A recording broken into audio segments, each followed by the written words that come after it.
From Boise State Public Radio, this is The Connector, Idaho Daily News. Good morning, I'm Lauren Patterson. It's Thursday, August 13th. Today we have news on firefighter deaths in Utah, a new requirement for Idaho schools. More affordable housing construction is underway in Boise, and there are fire restrictions in Northern Idaho.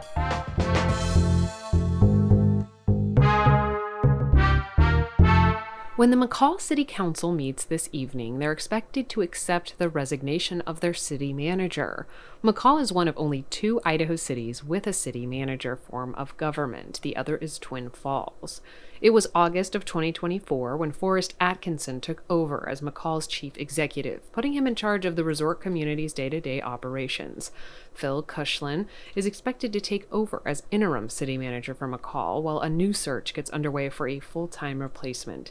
It's a familiar spot for Cushlin, as he also served as interim city manager for a few months in 2024. Tonight's McCall City Council meeting gets underway at 5:30 p.m.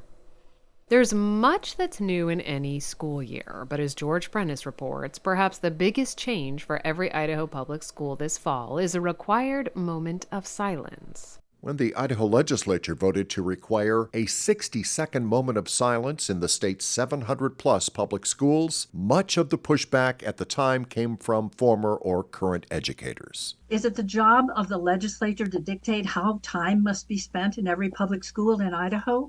Idaho's children don't need a law mandating a minute of silence. They need food, medical care, and engaged instruction. On the Boise bench, Jefferson Elementary principal Stacy McKenna told Boise State Public Radio that folding a moment of silence into their morning routine will be a task.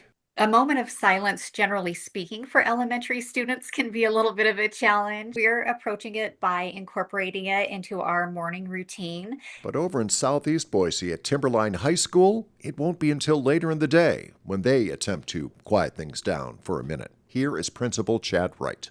At the start of fourth period, that's when we will observe that moment of silence. The new law says students can use the 60 seconds however they choose. Reflect, meditate, or pray, but they must be silent. George Prentice, Boise State Public Radio News.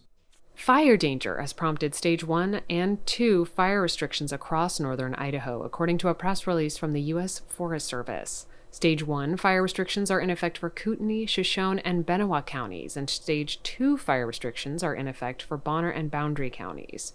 The fire restrictions apply to all lands managed or protected by the Panhandle National Forests, the Bureau of Land Management, the Idaho Department of Lands, and the Coeur d'Alene Tribe. Stage 1 fire restrictions include building or using campfires. Stage 2 fire restrictions also forbid campfires or stove fires and using vehicles off designated roads and trails. For more information on restrictions and exemptions, visit fs.usda.gov.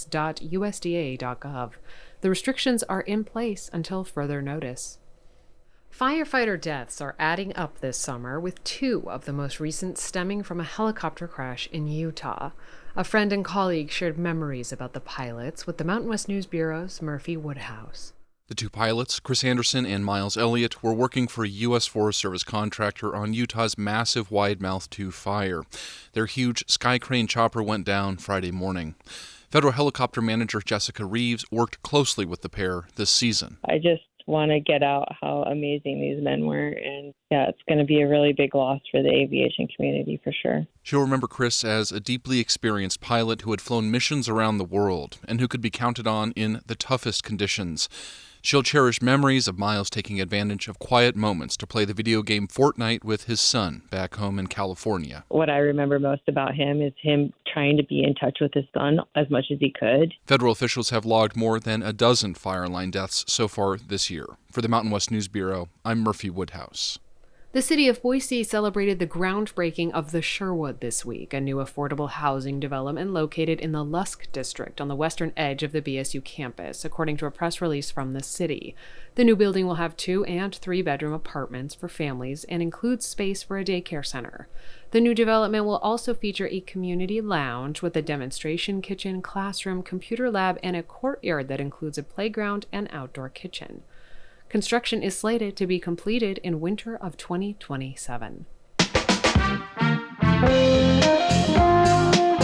And And that's today's episode of The Connector. I'm Lauren Patterson. If you liked this episode, you might also enjoy the news and conversation on our Idaho Matters podcast. Find it wherever you're listening right now.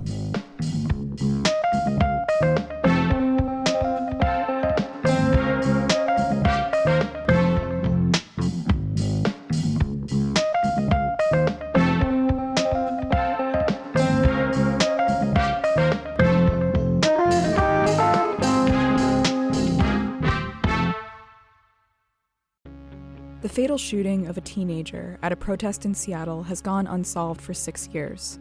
This is open in your face. How are there no answers? Our investigation has uncovered new evidence and witnesses who say they've never talked to police. Did police ever call you? Not once. Listen to We Keep Us Safe, a new true crime series on the Embedded podcast from NPR.